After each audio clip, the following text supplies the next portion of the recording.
What is the third reason why many people are stunted, stagnated, limited, and even frustrated in life? In addition to lack of goals and defined expectations, in addition to a wrong limiting belief system. Number three, and I want to stay a bit here, lack of value and resourcefulness. Lack of value and resourcefulness. Lack of value and resourcefulness. You are as relevant to anyone as the value you bring to them. You are as relevant to anyone as the value you bring to them. You are as relevant, not in life, to anyone as the value you bring to them. Let me tell you sincerely, believers, and I want you to listen to me, especially because of the reality of the times that we live in, economically and otherwise.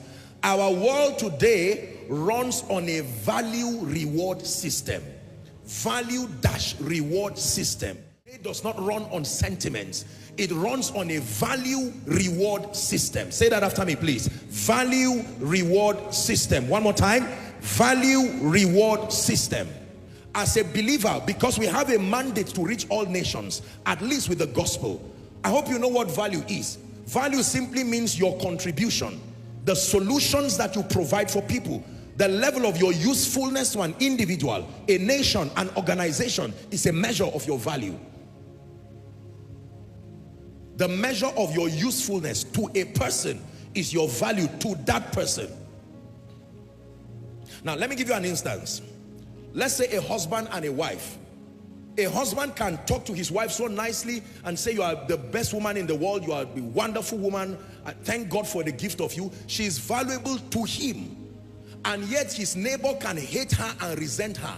Are we together now? Because she's not a wife to every man. She's a wife to her husband. So the man is celebrating her based on the value she's bringing to him. And you will be surprised that on one hand, her husband is celebrating her, yet everywhere else people hate her. Because if she wants their celebration, she must provide value to them. If the value she's providing for her husband is what she wants other people to clap for, she'll be wasting her time. Who is learning? There are many people whose value you want people to keep clapping for you and to keep rewarding you over value you are not bringing to their lives. Just because you brought a value to your company, it is your company that will reward you. If you want a reward from me, you must bring value to me. To me. Many people say I am valuable. I don't doubt that. But are you valuable to the person who has capacity to reward you? Listen to this and be delivered. There are many people flattering themselves, I am valuable. For instance, I am a graduate. Wonderful. For instance, I have a master's, I have a PhD. I respect your sacrifice. I am valuable because I've been an apprentice under someone. But the question is that if you want rewards from me, are you valuable to me? Are we learning now? So you'll find a lot of people who have capacity and are frustrated because the people who have the wherewithal to reward them do not need what they are bringing. If I do not need what you are bringing, listen carefully. If I do not need what you are bringing, no matter how valuable you believe you are, with respect to being rewarded from me, you will not be rewarded. Are we together?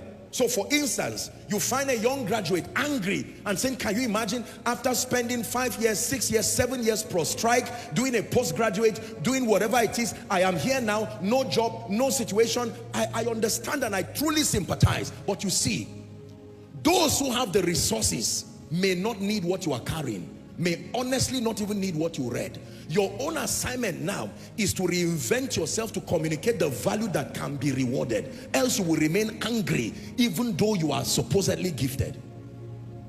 If you can sing and you come to my house and what I want is total silence with respect to my desire and what I want to reward, no matter how glorious your singing is, you will not be rewarded by me. So there are two ways God helps you. Either you change your value to what I can reward, or God changes your audience to the person who has a recognition for what you carry. And tonight, may God do both for someone. I've shared with you here how a woman who has PhD, was, you know, opening and closing gates in an oil and gas company. PhD. Now, I'm not insulting that work. You get what I'm saying?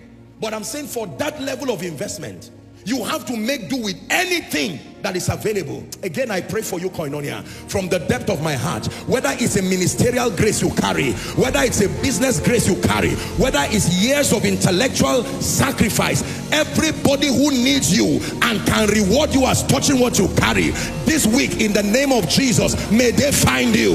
May they find you. May they find you. May they find you. In Abuja, may they find you.